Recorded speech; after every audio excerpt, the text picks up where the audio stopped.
Assalamualaikum warahmatullahi wabarakatuh. Bersama saya Marsal di channel Belajar Islam. Nah, di sini kita sedang nyantai sambil nunggu nasi bungkus. Dan kita mau bahas-bahas, mau tanya tentang ada geluduk. Ada geluduk ya. Mau membahas tentang Valentine Day, yang mana dari saya SD sampai saat ini pun tetap ada Valentine Day. Dulu sempat dilarang ya sama guru agama Islam saya, itu tetap dilarang. Sekarang semakin dibebaskan. Apalagi tahun ini tuh banyak kasus anak-anak SMP SMA yang sudah hamil di luar nikah. Terakhir itu dapat berita di dekat rumah saya, Sanan Wetan, itu ada seorang anak masih muda itu nemu bayi, katanya dititipin ke kakeknya, Pak. Ditelusuri ternyata anaknya dia, Pak. Nah, tadi masih ada nggak dibuang soalnya masih mesakne. Nah, ada lagi kasus kemarin itu ibu-ibu rental PS. Dia ngasih gratisan main PS ke anak-anak, tapi ada pelecehan, Pak. Ibu-ibu melecehkan si anak main PS itu, Pak. Jadi oral, Pak, intinya, Pak. Kemaluannya itu di oral. Terus kalau ada anak perempuannya juga jadi saksi di kantor polisi. Ternyata anak perempuan itu? Ternyata itu dia itu disuruh ngerekam ketika berhubungan sama suaminya, Pak. Direkam di lubang kecil, suaminya itu nggak tahu direkam. Disuruh ngeliat itu. Nah, yang mau saya tanyakan di sini mungkin ke Pak Amin, itu kenapa kok terjadi kasus-kasus seperti itu, Pak? Kok sensasi-sensasi seksual kok aneh-aneh seperti itu? Mungkin Mas Heri bisa menjelaskan, Mas Heri. Gimana ya? Saat ini memang benar-benar marah ya, dan masyarakat itu seakan-akan kita lihat cuek gitu terhadap fenomena anak-anak sekarang, terutama itu anak SD itu aja sudah sangat berani ya. Mungkin ya terlalu banyak lihat TikTok ya. Gimana? Mohon maaf kalau nanti ada lihat TikTok lek positif, masa begitu, Pak Heri? Mungkin ada faktor lain, sistem pendidikannya yang enggak masuk, atau karena peran orang tua yang kurang, atau gimana, Mas Heri? Ya, itu sebenarnya harus ada kerjasama antara orang tua dan pihak pendidikan, penyelenggara pendidikan. Dimana kesemuanya itu tidak bisa salah satu gitu untuk mendidik anaknya. Jadi harus ada kerjasama. Jadi orang tuanya itu harus ngapain, Mas Heri, kalau anaknya seperti itu? Yang salah di orang tuanya itu kenapa, Mas Heri? Terutama kontrol terhadap putra-putrinya. Terus aktivitas-aktivitas yang melihat HP itu kan, itu harus dikontrol. Kadang itu orang tua diam aja, anaknya itu di dalam kamar mengunci pintu, itu enggak dikontrol lagi ngapain anaknya. Di dalam itu ada laptop, ada HP yang ada wifi gitu, Mas Heri ya. Ada wifi terutama itu kan full. Satu hari itu kuat anak-anak itu lihat hal gitu. Ya. Saya tanya sama Mas Pendi sebagai penggiat TikTok. Awalnya TikTok itu kan gitu, joget-joget mengumbar aurat. Bahkan saya itu kemarin coba, Pak, di TikTok itu transaksi germo itu ya, Pak. Itu memang ada, Pak. Saya lacak itu memang ada, dan saya cek, Pak. Jadi ada harga-harganya itu ada, Pak, di Putri, tapi di kota besar. Dan di Blitar kota Blitar itu ada, Pak, sebagian di kafe ya, tahu saya itu. Di situ kebetulan juga buka kos di tempat saya, belakang saya itu ternyata kaderisasi itu di situ, Pak. Kaderisasi. Jadi golek kerja angel, ya wis mlebu ning kene. Nah, regenerasinya di situ. Nah, bagi Mas Pendi, apakah TikTok, aplikasi-aplikasi itu juga berperan menjadi rusaknya anak muda seperti itu, Mas Pendi, sebagai penggiat TikTok? Ya, untuk TikTok sendiri sebenarnya kan aplikasi itu netral ya, atau dia itu bisa buruk, bisa baik, itu kan tergantung penggunanya. Dan dari TikTok sendiri kan itu bebas, mau pakai bikini, mau pakai konten-konten joget-joget, itu kan mereka standarnya bukan standar Islam, jadi mereka pakai standar yang penting TikTok ini banyak peminatnya. Jadi memang luar biasa ya untuk sosmed TikTok ini membuat anak-anak yang masih di bawah umur itu punya pandangan yang lebih mengerikan ya. Dia yang harusnya tidak melihat cewek-cewek pakai bikini karena TikTok itu nggak ada kontrol untuk seperti itu. Jadi anak-anak kecil ya wis bebas ndeloki ngono yang joget-joget, ngebar akhirnya anak kecil yang harusnya dia fokus ke belajar, akhirnya dia pikirannya tuh liar kemana-mana. Jadi ndeloki TikTok, ndeloki ngono kuwi, pasti dia di jalan nanti ngelihat perempuan pikirannya jelek-jelek. Penasaran ini seperti apa, akhirnya dia apalagi untuk orang tua sendiri nggak ada ini bimbingan terutama bimbingan agama ya, itu yang penting, karena memang anak sendiri pacaran pun di rumah boleh sama orang tua. Ini sesuatu yang miris sekali ya, yang akhirnya membuat apalagi pergaulan perempuan laki-laki bagi anak-anak itu sudah biasa sama orang tua, itu nggak dikontrol seperti itu. Mungkin seperti itu bahayanya sosmed ya untuk anak-anak. Ya, sekarang saya tanya ke Pak Amin. Pak Amin apa Pak ini?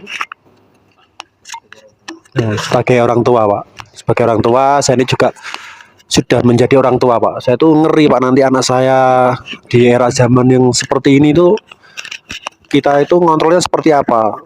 Saya tuh punya temen guru, Pak. Dia itu HP-nya itu sudah di mode itu, Pak. Pokoknya membakuk ke situs yang porno-porno itu nggak bisa, Pak. Akhirnya kan tetap bisa di Play Store kan ada VPN, Pak. VPN masuk tetap bisa masuk ke web itu. Dikontrol pun tetap sulit dengan aplikasi itu pun sulit. Mungkin ada nasihat-nasihat, Pak. Mungkin piye amprih sadari, Pak. Ini anak saya itu TK, nyekel HP itu ngoperasikan tuh bisa, Pak. Jadi nggak sangat ngetik, Pak. Pengen apa itu bisa. Hot 18 plus langsung keluar itu, Pak. Nah, mungkin bisa disampaikan, Pak, gimana, Pak, kita sebagai orang tua itu, Pak, harusnya? Ya, kita sebagai orang tua kita harus ekstra maksudnya ekstra pengawasan terhadap anak kita ya, karena pengaruh budaya barat ini jelas, itu budaya barat sudah masuk ke generasi kita. Kita harus ekstra maksudnya ekstra super hati-hati, terutama pada anak-anak kita sebagai generasi penerus. Gitu. Ekstranya itu gimana, Pak? Diawasi, dibuka apa, didelok gitu atau gimana, Pak? Ya pertama kita saja kita awalnya kita ngomongin terus terang gimana ini bahayanya gitu. Takutnya nanti kalau dia terpengaruh yang dari yang ke barat-baratan tadi lah begitu. Kita harus dikasih tahu dulu bahayanya kan. Kalau menurut Bapak itu edukasi seksual dini itu penting nggak, Pak? Oh bagus, itu bagus. Lebih kita cenderung ya tadi bahayanya tadi.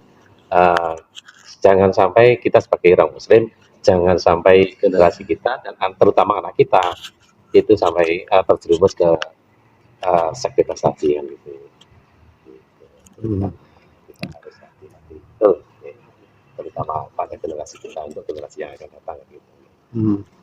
Mungkin kalau dari peran sekolah, ini kan pelajaran agama itu kan ada sekolah yang dikurangi, Pak. Saya dulu 1 jam, Pak. Satu minggu aku cuma 1,5 jam, Pak. Sekarang itu kan ada bahkan yang pelajaran agama itu dikurangi. Generasi barengan saya itu ya agak-agak rusak gitu Pak nganunya, era-era saya itu. Bahkan kalau saat ini kan ada yang dihilangkan sama sekali Pak pelajaran agama. Itu gimana Pak? Kira-kira peran sekolah untuk itu Pak. Tadi kesadaran beragama itu kurang, nggak wedi dosa Pak.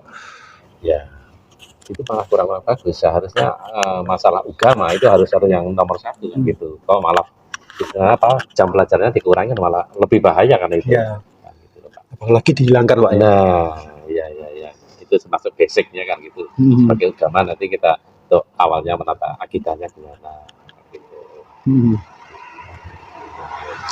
Oke, sekarang ke Pak Amin ya untuk pendapatnya, mungkin bisa ngasih masukan Pak. Ini anak muda ini semakin rusak. Dulu itu zaman saya itu ngasih bunga, ngasih coklat, itu kita tuh bisa mendapatkan dia Pak. Harga dirinya tuh terbeli dengan bunga dan coklat. Bahkan tanpa itu semua pun gratis sekarang Pak. Berarti wes suka sama suka bisa. Nah, semakin lama semakin remek. Nah, kalau menurut Pak Amin ini gimana dan solusinya itu kira-kira apa Pak Amin untuk sikap kita tuh seperti apa Pak Amin?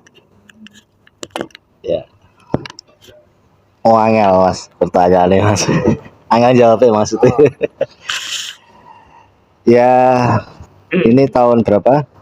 2023 ya.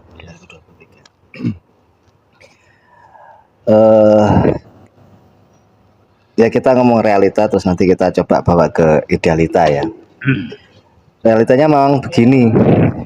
Statistik ya sudah berkata tentang apa namanya tingkat pelanggaran seksual lah ya, baik itu berupa kejahatan atau tindak pelanggaran seksual oleh berbagai macam lapisan masyarakat ya, mulai dari anak-anak sampai orang tua dengan segala macam jenisnya.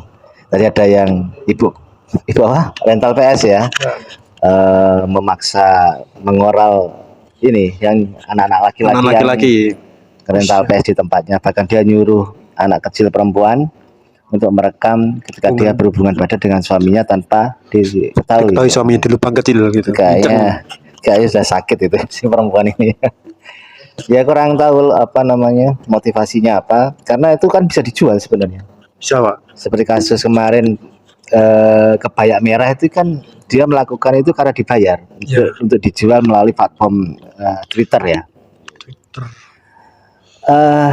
Dan kemarin seperti dibilang tadi Mas Marsal, kita dihebohkan dengan ribuan kasus permintaan dispensasi karena hamil ya dari siswi SMP sampai SMA di seluruh Indonesia ya. Ribuan kasusnya. Itu pun yang laporan, yang tidak laporan kita tidak tahu. Banyak lagi jelas ya. Dan dari yang terlaporkan itu 80% lebih adalah karena hamil di luar nikah. Jadi tidak semuanya hamil di luar nikah. Ada yang memang sisa SMA itu yang sudah menikah lalu hamil. Tapi 80% lebih itu dari di luar pernikahan. Ya, atau free sex. Ini seolah ya apa namanya problem yang terus berulang ya, terus ulang, dan semakin kesini semakin orang Jawa ngarani apa Pak, gegirisi. Semakin memprihatinkan dan mencemaskan, terutama bagi yang punya anak. Yang nggak hanya anak perempuan ya, jaga anak perempuan itu sudah susah, sekarang jaga anak laki juga susah karena banyak sekali propaganda kaum sekong gitu ya, gay ya, lesbian, transgender dan seterusnya itu. Nah, realitanya begini, coba kita dudukkan perkaranya secara pas gitu ya. Anak itu kan 24 jam waktu hidupnya, sama seperti kita orang tuanya ya. 24 jam itu kalau hari-hari normal kan sebagian besar dihabiskan di sekolahan. Misalkan dia sekolah masuk jam 7 pagi, pulang misalkan jam 1 kalau yang reguler atau full day itu sampai jam 3. Berarti berapa jam tuh? Ya sekitar 8 ya. 8 jam. 6 sampai 8 jam itu waktu anak-anak itu dilalui di sekolahan. Kemudian kalau dia sudah usia remaja kayak SMP SMA itu mungkin di luar jam sekolah dia juga akan menghabiskan waktunya di permainan ya, dengan teman-teman sepermainan ya, mungkin sekarang dengan ya nongkrong untuk main mabar ya, main game bareng ya dan sebagainya. Taruhlah 2-3 jam dia pakai untuk main. Itu nanti berarti sekitar 6, setelah 10-13 jam dia tak pakai untuk sekolah, untuk main. Kemudian 6 jam ya, taruhlah 6 jam rutin dia pakai untuk tidur ya, itu udah berapa jam tuh? Sudah 19 jam. Kemudian ada 5 jam sisa. 5 jam sisa itu mungkin untuk sholat, yang sholat ya. Untuk peribadatan bagi yang beragama selain Islam. Dan aktivitas lainnya, mungkin belajar dan seterusnya di rumah dan seterusnya. Nah, hari-hari ini begitu banyak kasus terjadi kan juga akibat kemarin pandemi itu, mereka hampir 2 tahun penuh tidak sekolah secara normal ya, waktunya banyak di luar, di rumah maupun di luar. Dan kemudian tadi akses internet dengan berbagai macam platform medianya yang memang karena itu aplikasi atau platformnya itu rata-rata dari luar, dan standar pornografi mereka dengan Islam itu sangat bertolak belakang, sangat jauh berbeda. Maka ya tidak heran kalau anak-anak yang secara rutin ataupun tidak rutin itu mengakses sosial media akan melihat banyak sekali pornografi maupun porno aksi dari platform TikTok, Facebook, Instagram, YouTube dan sejenisnya ya kan. Nah itu nggak bisa dihindarkan kan, nggak bisa dihindarkan. Setiap anak sekarang pegang gadget gitu ya, pegang HP dan seterusnya. Lah terus gimana? Ya dikembalikan kepada tadi, di mana anak itu menghabiskan waktunya dalam waktu 24 jam itu. Jadi peran-peran setiap pihak itu yang kemudian dituntut, gitu loh. Peran sekolahan, peran orang tua, peran masyarakat, ya. Karena tadi bilang kita jaga anak kita ekstra hati-hati, gak kasih HP, taruhlah kasih HP tapi dibatasi waktunya atau dibatasi modenya dan sebagainya. Dia keluar sama temennya, lihat HP dari HP temennya, ya kan? Bahkan yang nggak main HP dia niatnya main PS saja digitukan sama orang yang sakit mental kayak itu tadi itu. Ya, terus ya nun sewu sekarang kayak tempat-tempat wisata atau tempat-tempat public goods, public services gitu ya, kafe dan sebagainya itu bisa dipakai untuk berbuat mesum gitu. Memfasilitasi Ya, hotel melati dan kos-kosan bahkan sekarang banyak kan ya. Itu mereka melakukan itu di kos-kosan dan seterusnya. Sehingga tadi ada anak masih usia berapa SD? SD hamil, lahir, ngakunya ketemu padahal nemu anak sebenarnya anaknya sendiri kan, seperti itu. Itu kan banyak. Kasus aborsi kan semakin kesini semakin meningkat juga. Ini terus piye gitu kan ya, terus piye. Realitanya itu begitu. Ya kita coba bahas sedikit ke idealitanya aja ya, bahwa standar pornografi kalau dalam Islam itu menampakkan aurat, baik laki-laki maupun perempuan itu kalau tampak auratnya itu sudah masuk terkategorikan maksiat pornografi dalam hukum Islam itu. Ya, kenapa? Ya kalau kita ngomong dalil memang wajib, kita nggak mau mempertanyakan kenapa wajib menutup aurat dan sebagainya. Tetapi secara hikmah kita bisa menganalisis gitu loh. Kita bisa menganalisis bahwa naluri seksual dalam diri setiap orang itu kan fitrah ya. Itu baru akan muncul dan menuntut pemenuhan ketika ada stimulan, ada rangsangan dari luar eksternal. Ya dari melihat aurat itu. Ya mungkin kenapa Allah kemudian membatasi aurat perempuan itu seluruh tubuhnya kecuali muka dan tangan dalam sebagian mazhab, atau seluruh tubuhnya dalam mazhab yang lain, itu karena memang bagian-bagian perempuan itu bagi laki-laki itu akan menarik, mana dalam artian membangkitkan naluri seksualnya gitu. Ada yang lihat betis terangsang, ada lihat wajah terangsang, ada lihat bagian belakang ya, pinggul atau pantat atau paha atau terangsang. Ketika itu semua diumbar dengan bebas ya, nggak ada yang melarang, nggak ada yang menyangsi ya, memberikan sanksi di tempat umum mereka memakai baju yang kurang bahan ya, pakai mini pakaian mini itu lah ya, tank top, pakai celana hot pants dan sebagainya, sehingga itu mereka terpapar pemahaman liberal ya, boleh lihat asal jangan pegang dan seterusnya itu ya. Balik sekarang perempuan-perempuan yang gemar bertato itu, tatonya di paha itu dia pakai hot pants ya, kita lihat lah, kita hidupnya sering di jalan Pak ya, itu pakai hot pants, pahanya ada tatonya diumbar Ya kita kan laki-laki mau nggak dilihat tuh terlihat, Ya, gitu, mau mas dilihat tuh berfantasi terlihat. akhirnya. Iya. Ya, stimulan itu membuat naluri seksual itu bangkit. Nah makanya ini perlu perlu perlu pembuatan standar yang ketat soal pornografi.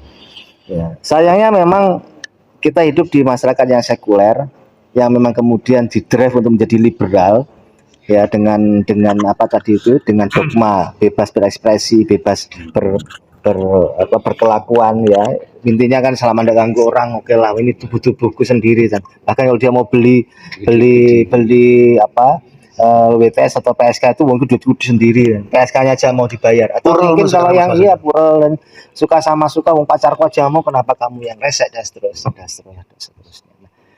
Maka idealitanya gimana ya, coba kita lebih ringkas. Satu, pertama faktor individu, ya faktor individu, penanaman agama, pemahaman agama, sehingga dia paham halal haram, paham mana yang harus dilakukan dan yang tidak boleh dilakukan, paham bagaimana auratnya, sehingga dia tahu harus menutup auratnya itu seperti apa, ya itu wajib dimulai dari pihak keluarga, orang tua, ya harus melakukan pendidikan sejak dini. Jadi tidak hanya pendidikan seks sejak dini, mengenalkan organ seksual, cara kerja organ seksual, tetapi bagaimana kemudian memanfaatkan kadar dari organ seksual itu. Laki-laki bagaimana menutup aurat, perempuan bagaimana menutup aurat, ya. Terus dipahamkan kalau bukan mahram itu tidak boleh berduaan, berkholwat, tidak boleh bersentuhan, tidak boleh dalam konteks apapun, kecuali untuk keperluan-keperluan yang bersifat syar'i, misalkan karena di sekolah atau tempat kerja terpaksa harus berkomunikasi, itu kan enggak apa-apa. Tapi kalau di luar jam kerja, di luar jam sekolah, di luar jam belajar, lalu mereka nongkrong bareng di kantin, nongkrong bareng di pinggir jalan, di kafe dan sebagainya, itu sudah hal yang terlarang, dan itu harus dikasih tahu ke anak sejak dini. Sejak mereka itu mengerti, gitu loh. Ya mungkin sejak kelas 4 5 SD kan udah ngerti, ya. Udah ngerti itu perempuan, ya dia punya organ seksual, teman perempuannya punya organ seksual dan seterusnya. Ya termasuk kemudian apa yang harus dia baca dan tidak boleh dia baca, apa harus yang boleh dia lihat, apa yang harus tidak boleh dilihat dan seterusnya, ya. Jadi kalau dia lihat YouTube, dia tahu kalau itu ada pornografi, tidak dilihat. Kalau lihat tayang di TikTok atau Facebook, kalau tahu itu ada unsur pornografi, ya dia nggak lihat. Itu kan dari dalam dirinya, akibat kita sudah menanamkan pola pendidikan yang sejak dini tadi terkait dengan pornografi. Nah kemudian sekolahan, sebagian besar waktu anak kita kan ada di sekolahan tuh, ya. Jadi guru, semua stakeholder sekolahan, ya, kepala sekolah, guru, semua staf dan sekolahan, ya, itu harus satu visi, harus satu pemahaman yang sama terkait dengan pornografi ini. Ya taruhlah non sewu, guru-guru nggak pengen anaknya pacaran, terus gurunya sendiri cablek-cablekan di kantor. Coba guru laki-laki perempuan maksudnya, ya cablek-cablekan, duduk bersebelahan, guyon-guyonan tanpa tujuan yang nggak jelas seperti pekerjaan. Ya bahkan ada guru tuh yang goncengan, bukan suami istri, bukan mahram, goncengan hanya sekedar alasan nunut kecegatan bis atau apa. Nggak boleh, Pak. Nggak boleh lah, wong. Nah itu kan dilihat anak-anak tuh, gurunya segitu kok. Ya, apalagi kemudian orang tua juga di lingkungan rumah tangga, di dalam rumah atau di sekitar rumah itu tidak menjaga hubungan. Ya, bapaknya ngobrol sama tetangganya yang perempuan tanpa batas gitu, ya, guyon-guyon dan sebagainya, atau kumpul-kumpul enggak jelas tanpa ada sekat yang kan dalam Islam itu kan harus diinvisol, dipisah antara di kehidupan umum, di tempat publik itu perempuan dan laki-laki itu harus dipisah, enggak boleh ikhtilat, enggak boleh campur baur. Nah, sekarang kan enggak, itu dilihat anak-anak gitu loh. Bapak gue yang ngono, guru gue yang ngono, masa aku enggak? Ya sudah, mereka dapat rangsangan dari media gadget, ya, yang dari gadgetnya mereka mendapat teladan dari buruk dari orang tuanya, dari gurunya, dari masyarakat di sekitarnya. Terus masyarakatnya juga permisif, ya. Bahkan kalau sekarang ada anggapan anaknya nggak punya pacar, nggak laku, itu malu, sehingga anaknya dorong untuk punya pacar, ya. Itu kan. Dan kalau anaknya pacar itu nggak diseneni, malah difasilitasi, ya. Dia ngomong, ya daripada mereka pacaran di hotel, mending pacaran di rumah. Iya, dia nggak ada, masuk kamar berdua, jadilah itu di rumahnya malah. Itu bisa jadi di rumahnya itu. Bisa. Orang tanya kerja, nggak ada orang, dia sepi, dia sama temannya laki-laki di kamar, lihat video porno atau lihat apa, jadi itu. Nah ini semua harus dikoreksi. Nah yang paling kemudian menjadi kunci dari solusi problematika pelanggaran seksual di tengah-tengah masyarakat kita ini adalah negara. Kenapa? Yang bikin kurikulum negara, yang bikin aturan publik negara. yang bikin peraturan yang bisa mengikat setiap warga negara itu adalah negara. Yang memiliki kewenangan untuk memberikan sanksi hukum itu negara. Ya, yang bisa mengatur teknologi itu regulasinya adalah negara. Konten apa yang boleh, konten apa yang tidak boleh, platform apa yang harus di-banned. Bahkan misalkan kayak Cina itu memban TikTok atau memban aplikasi yang dianggap membahayakan ideologi negaranya. Itu dilakukan oleh negara. Nah, kalau negara enggak gitu, kalau negaranya enggak gitu, ya mau gimana? Kalau negaranya kayak gitu mau gimana? Ya, jadi faktor individu, ya, pelajaran agama hanya 2 jam dalam 1 minggu, bahkan ada yang dihilangkan. Bahkan dalam sistem pendidikan nasional itu frasa agama dihilangkan menjadi dipekerti, gitu ya, tidak menjadi tujuan dari pendidikan nasional, ya. Kemudian di Indonesia TV, ya, jadi komisi sensor itu nggak tahu apa yang disensor. Buktinya artis-artis yang laki-laki yang menyerupai perempuan sekong-sekong itu semakin laris. Terus tampilan perempuan biduan-biduannya itu kalau dangdutan apa itu ada semua, ya, dan itu seperti nggak ada sensor karena itu dianggap bukan porno, karena di standar pornografinya itu kalau tidak kelihatan organ intim itu bukan porno kan. Itu kan standar yang sangat longgar itu, ya. Jadi itu semua yang bisa menghentikan negara. Tapi apakah bisa dilakukan oleh negara yang sekuler, yang memisahkan agama dengan kehidupan publik, ya, dari pengaturan kehidupan publik, negara yang kemudian justru menganut falsafah liberal kebebasan, ya, negara yang kemudian justru menganggap agama itu sebagai ancaman, negara yang kemudian menganggap kelompok-kelompok dakwah yang mendakwakan agama secara lurus itu sebagai radikal, ya, negara yang menganggap orang-orang yang berdakwah secara tulus sebagai teroris, ya, negara yang kemudian menganggap bahwa kemajuan peradaban suatu negara itu adalah di tingkat teknologi, dari tingkat budaya yang serba bebas, karena dia mengadopsi atau mencontoh Amerika Serikat dan negara-negara sejenis Amerika yang liberal itu, ya susah. Mau kayak apa ya, kasus aborsi, kasus pelecehan seksual, kasus kekerasan seksual, kasus LGBT, bla bla bla itu ya akan terus meningkat seperti gunung es. Yang kelihatan hari kan hanya gunung esnya gitu loh, puncaknya saja, di bawah kita nggak tahu.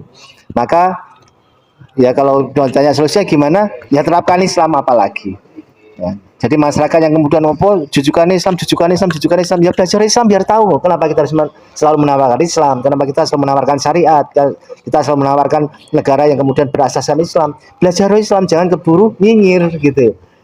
Kalian itu nyinyir terhadap Islam, tapi kalian itu hanya bisa prihatin ketika terjadi pada anak-anak kalian itu hamil di luar nikah. Bagaimana hukuman terhadap pezina tidak diterapkan, bagaimana hukuman terhadap para penyebar perzinahan atau penyebar konten perzinahan itu tidak dihukum dengan tegas. Ya jadi ya hari ini mau diteruskan ya silahkan gitu. Kalau saya enggak lah, ya kalau saya enggak, ya mungkin kalau secara istri mending anakku enggak sekolah daripada dia di sekolah ketemu orang yang enggak. Jadi rusak. Iya, mending anakku tak kurung di rumah daripada keluar kemudian dia terbang. Tapi kan enggak mungkin gitu loh. Sehingga kita sangat membutuhkan perubahan yang didrive oleh negara, ya, bukan hanya oleh individu atau kelompok jamaah tertentu, tapi oleh negara. Itu yang paling menjadi kunci yang nanti sangat bisa menjamin keberhasilan penanganan pelanggaran seksual supaya tidak terus terjadi. Itu Mas Marsha. Ya, terima kasih, nasihatnya sangat mantap sekali Pak Amin, panjang dan lebar. Cuma karena waktu kita terbatas, saya simpulkan intinya dalam mengantisipasi terjadinya seks bebas bahkan sampai hamil. Dulu nggak sampai meteng, sakit sampai meteng Pak. Tadi nggak kayak pengaman tadi sakit Pak. Padahal dijual bebas ya. Nggak enak. Satu kali 2 kali ya. Tergantung belum dibeli siapapun. Ya jadi 14 Februari untuk anak-anak muda ya jangan beli pengaman, jangan beli coklat, jangan beli bunga, ya ditabung buat nanti biaya nikah. Begitu Mas Heri ya. Perayaan orang kafir haram bagi anak-anak muslim untuk mengikuti. Jangan takut mengatakan haram, Valentine itu haram, kerusakan. Ya benar. Jadi harus kita jauhi, kita hindari. Ya itu bukan budaya kita ya. Valentine Day itu dari Kristen Pak ya, dari Valentinus itu yang di penjara itu ya. Nah, intinya pelajari. Valentine itu haram. Ya, intinya Valentine itu haram, dan peran untuk mengantisipasi itu adalah peran diri kita tuh yang memang harus takut sama Allah. Tadi memang belajar, jadi peran keluarga yang menjaga, mengontrol, memberikan pembelajaran agama, dan juga peran-peran sekolah, dan juga benar nanti tak terpisah dengan adanya negara yang membuat kurikulum. Jika kurikulumnya itu sampai rusak, itu jadi coba kita tanya pemimpin kita tuh gimana kok kurikulum sampai rusak itu kan dipertanyakan sebagai orang tua. Jangan-jangan rusak juga ini sistemnya yang kita pakai ini kalau anak muda sampai seperti itu. Nah, demikian terima kasih para sobat belajar Islam atas waktu dan perhatiannya. Saya sampaikan terima kasih. Assalamualaikum warahmatullahi wabarakatuh. Waalaikumsalam.